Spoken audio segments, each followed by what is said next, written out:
mình nè tế hãy có mình ác cho cả bê tật đầy năng bàn tế ní cứ tự tuôn squ'alរួមទាំងសម្ដីម្សិលមិញគាត់ថាដែលវាឆ្លោះឆ្លួយចាញ់ហ្នឹងពីព្រោះគាត់ទុកចិត្តថៃពេកតាមការពិតមិនមែនគាត់ទុកចិត្តថៃពេកទេគឺគាត់មានជំនឿចូលខ្លាំងពេកថាកងទ័ពគាត់ហ្នឹងវាពូកែដូច្នេះឥឡូវនេះលោកហ៊ុនសែនប្រាប់ថៃថាខ្ញុំចាញ់ខ្ញុំអត់ចង់ច្បាំងទេខ្ញុំចង់ចរចាជាមួយអ្នកថៃយល់ដឹងពាក្យហ្នឹងទោះបីវាធ្វើដឹងក៏ដោយវាមិនធ្វើដឹងក៏ដោយតែវាយល់ពាក្យហ្នឹងតាហ៊ុនសែនព្រមចាញ់វាហើយណាដូច្នេះវានឹងដំណើរការអង្គៀមទឹកដីឬទៀមទាឲ្យហ៊ុនសែនព្រមព្រៀងជាមួយវាលើកិច្ចការដែលវាឃើញហ៊ុនសែនបានព្រមព្រៀងជាមួយយួនរួចទៅហើយនៅពេលដែលវាឃើញលោកហ៊ុនសែនព្រមព្រៀងជាមួយយួនរួចទៅហើយតាំងពីឆ្នាំ1982មកវាធ្វើដូច្នេះនេះគឺជាឧបាយកលដែលសៀមកំពុងតែស្ដាប់ហ៊ុនសែនក្នុងរយៈពេលប្រហែលថ្ងៃហ៊ុនសែនចាប់ក្បាលមីក្រូហ្វូនអត់មានចំណេញទេគឺប្រហែលថ្ងៃដែលហ៊ុនសែនចាប់ក្បាលមីក្រូហ្វូនហ៊ុនសែនបាននៅរបស់មួយគឺខាតណានេះគឺជាអ្វីដែលកើតឡើងនេះគឺជាអ្វីដែលកើតឡើងត្រង់នេះមកអំពីអីចំណុចខ្សោយគឺទី1ខ្លួនប្រមាថយើងចូលយល់ឃើញតែយើងនឹងវាសៀមវាខ្លាចទី2យើងមានចំណុចខ្សោយលើឯកសារព្រំដែនយើងត្រូវគ្នាជាមួយយួនឲ្យដីយួនឲ្យទឹកយួនដូរផែនទីជាមួយយួន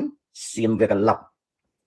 ណាមានរឿងដតីទៀតហើយឥឡូវនេះលោកហ៊ុនសែនបន្ទោសថាវាមកពីអ្នកខាងក្រៅទេដែលចាក់រុកឲ្យគាត់ច្បាំងតាមពិតគាត់អត់ចង់ច្បាំង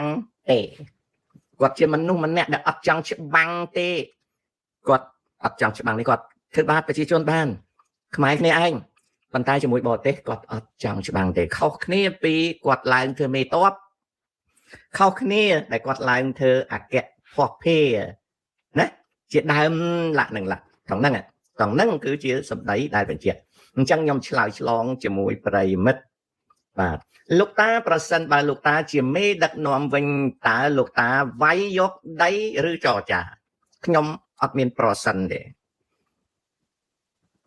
ជំហរមេដឹកនាំត្រូវប្រាប់ប្រជាពលរដ្ឋខ្មែរអំពីបញ្ហាដោយមិនលាក់លៀមទេទី1គោរពរដ្ឋធម្មនុញ្ញទី2ប្រឹងប្រែងលើកដំកើងនីតិរដ្ឋគ្រប់គ្រងកាត់បន្ថយអំពើពុករលួយយកចិត្តទុកដាក់នឹងសេដ្ឋកិច្ចហើយឲ្យប្រជាពលរដ្ឋមានការចេះដឹងខ្ញុំមិនមែនបើសិនទេចៅអត់មានបើសិនទេគោរពរដ្ឋធម្មនុញ្ញលើកដំកើងនីតិរដ្ឋបង្កឲ្យមានយុត្តិធម៌សង្គមគ្រប់គ្រងនិងកាត់បន្ថយអំពើពុករលួយនិងឲ្យប្រជាពលរដ្ឋយល់ដឹងពីព្រំដែនអធិបតេយ្យភាពបូរណភាពទឹកដីចៅស្ដាប់បានទេកូនជាពុទ្ធិភូមិមិនអត់ទេកូនអត់ទេចៅអត់បានស្ដាប់ទេណាសួស្ដីលោកតាតើអាចមានលើកទី3ទេព្រោះមើលឥឡូវណាសម្ដេចចាញ់និយាយច្រើនអីចឹងនៅពេលដែលសម្ដេចហ៊ុនសែនចាញ់និយាយច្រើនផលចាញ់មកអញ្ចឹងនិយាយរិតតែច្រើនស៊ីត្រាវរិតតែច្រើនអាចសៀមជាមួយខ្មែរវាយគ្នាអាចខ្ញុំនិយាយថាអាចអាហ្នឹងអញ្ចឹងណាកូនអញ្ចឹងអណ្ដាត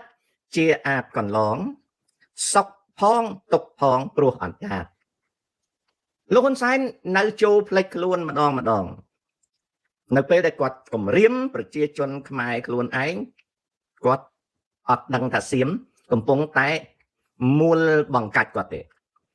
អាហ្នឹងអញ្ចឹងនេះគឺជាអ្វីដែលវាកើតឡើង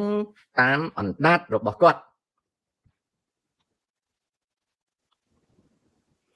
លោកតាខ្ញុំបានចូលប្រឡូកក្នុងវិស័យ trading តើការងារ trading ល្អឬទេ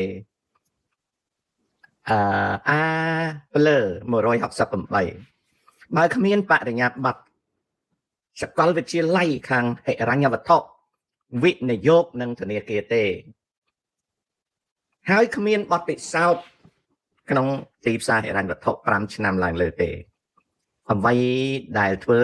គឺចាំតែរលាយហើយនឹងចាញ់បោកគេចម្លើយថាអត់ល្អពីព្រោះទី1ចៅអត់មានចំណេះចេះដឹងទី2ចៅអត់មានពិសោធន៍ទី3ច្បាប់គាំពែទីផ្សារហិរញ្ញវត្ថុនៅប្រទេសកម្ពុជាខ្សោយមានតែរលាយហិនហោចនិងចាញ់បោកគេតាធ្វើម៉េចព្យាបាលជំងឺពន្យាពេលបានស្រេចលើខ្លួនទេចៅអត់មានជំងឺហ្នឹងទេតែចៅចង់ឈឺដោយសារចៅចង់ឈឺវាកើតជំងឺហ្នឹងចំពោះចៅណាកូនណាអាហ្នឹងវាអញ្ចឹងវាកើតជំងឺហ្នឹងចំពោះចៅពីព្រោះចៅក៏ចង់ឈឺចៅអត់ចង់ជាអញ្ចឹងស្រេចតែចៅទេចៅចង់ជាឬចង់ឈឺណាកូនណាចៅចង់ជាឬក៏ចង់ឈឺឃើញថាប៉ូលីសឃើញថាអូសិនផាតខ្លាំងមេតបថៃបួសអត់តាក់តងនឹងចៅឯងទេចៅឯងចូលចិត្តរើសម្រាមមកនិយាយចៅចង់ខ្លាំងខាងប្រាជ្ញាកុំយកសម្រាមមកនិយាយយករឿងដែលផ្ដល់នៅប្រាជ្ញានិងចំណេះដឹងមកនិយាយណាចៅរើសតែសម្រាមមកនិយាយអត់ឃើញសម្រាមរើសមកនិយាយណាដោយលោកហ៊ុនសែនយ៉ាងនិយាយចង់និយាយឡើងរើសសម្រាមដាក់ក្នុងកប៉ៅសម្រាមស្ងួតផងណាក៏ត្រូវសៀមវារត់រឿងនេះមកពីចូលចិត្តលើកសម្រាមមកនិយាយនឹងអញ្ចឹងណាកូនអញ្ចឹងចៅចូលចិត្តសម្រាមមកនិយាយចៅបានទៅវិញនៅសម្រាមឲ្យតែគេខមមិនសួរគាត់អំពីទៀមទាដីដែលបាត់បង់ម្ដងគាត់និយាយថាសំណួរខ្វះសិលធម៌រហូតតែអ្នកបង្កហេតុជាគាត់សោះអត់យល់ទេកូនអត់យល់រឿងហ្នឹងណាដល់គាត់ណាសព្វនាមអត់មានដើមសញ្ញាអត់ស្គាល់ណាខ្ញុំបានចូលប្រឡូកក្នុងវិស័យ trading តើការងារល្អឬទេឆ្លើយហើយណាកូនណាឆ្លើយហើយថាមានតែចៅរកស៊ីបោកប្រាស់ឬក៏គេបោកប្រាស់ចៅហើយបើចៅជាវិនិយោគិនចៅចាំតែហិនហោចដោយសារចៅល្ងងគ្មានពិសោធន៍ទីផ្សារឲ្យច្បាប់គាំពែខាងទីផ្សារហិរញ្ញវត្ថុខ្សោយ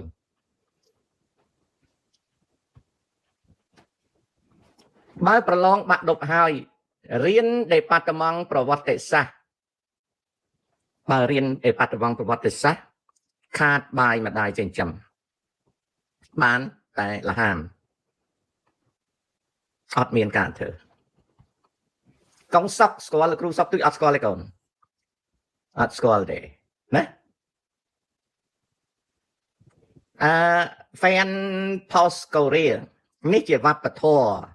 អញ្ចឹងតាមិនសូវលើកមកនិយាយទេវប្បធម៌របៀបហ្នឹងនិយាយម្ដងម្កាលនៅក្នុងនេតិនេះតាអត់មានពេលនិយាយទេខ្ញុំណាអូខេហើយចៅអាភ្លើកុំសរសេរច្រើនពេកនាំពិបាក system ដេញចៅឯងចាញ់តាឆ្លើយហើយ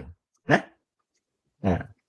Is it true that Sihanouk agreed to allow North Vietnamese to set up bases in Cambodia during the Vietnam War? Yes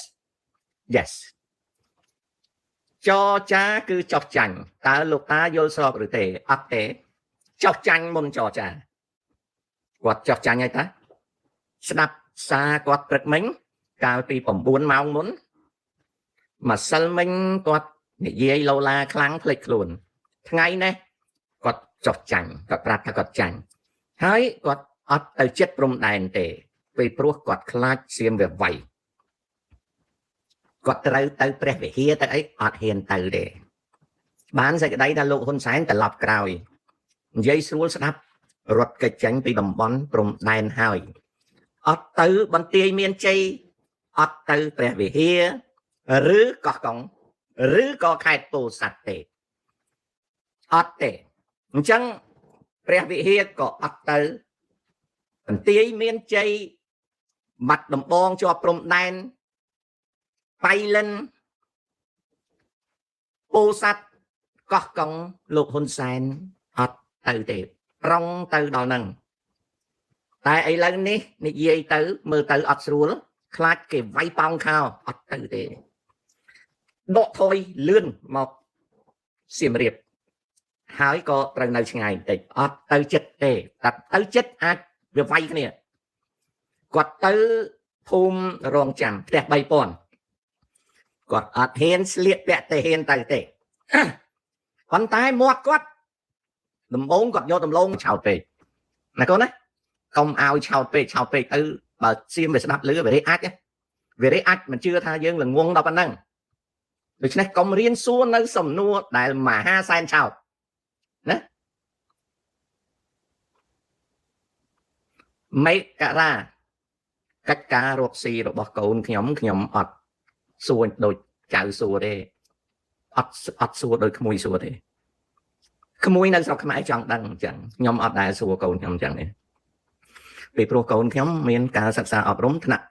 ឧត្តមមានការងារត្រឹមត្រូវមានគំនិតមាយាទយកចិត្តទុកដាក់គ្រាន់តែចេញពីសាលាមកដល់ឥឡូវកូនខ្ញុំក៏សំលុយសំកាក់ទិញបានផ្ទះដោយអត់ចាំបាច់ជំពាក់គេច្រើនទេហើយក៏មានលុយសល់ហើយបង្ហាញសមត្ថភាពថាអត់លេងល្បែងស៊ីសងអត់ផឹកស្រាអត់ជក់បារីអត់ភ្នាល់អត់ហក់លោតអញ្ចឹងការងារដែលកូនខ្ញុំធ្វើខ្ញុំមិនដែលសួរទេជាពិសេសនៅសហរដ្ឋអាមេរិកគេអត់សួរអញ្ចឹងទេតែមករានៅស្រុកខ្មែរចង់ដឹងអញ្ចឹងនៅនេះអត់ទេគេអត់សួរទេផ្ទៃដីកម្ពុជា189,035នៅពេលបច្ចុប្បន្នវាគ្រាន់តែជានិមិត្តរូបមែនទេអត់ទេវាមិនមែនជានិមិត្តរូបទេវាជាតួលេខផ្លូវការណាបើចៅចង់តវ៉ាតលតែចៅចេះវាស់បើចៅមិនចេះវាស់ទេគេប្រាប់ប៉ុណ្ណាគឺប៉ុណ្ណឹងហើយណាអាណាត់ស៊ូអូខេប្រទេសហុងហ្គេរីបើចង់ទៅរៀនក៏គឺល្អទៅចុះកូនរាល់ថ្ងៃរកស៊ីរបរតិចតួចនៅមានមន្ត្រីមូលដ្ឋានរករឿងទៀតខ្ញុំដូចជាអត់ទ្រាំម្ដងសុំដើមិលរស់នៅក្រោមការជិះជាន់ត្រូវតែអត់ធ្មត់ហេងលីតើមនុស្សទាំងអស់នាំគ្នាបួសដើម្បីបានទៅនិព្វានតើល្អយ៉ាងណាទេល្អចៅបន្តទៅបួសសង្កេតទៅចាណាល្អបាទសบายចិត្តតែតាបបួលរៀនចៅអត់ចង់ចៅចង់ទៅបួសទៅចៅទៅឥឡូវទៅមិនបាច់នៅមើលទេនាំបាប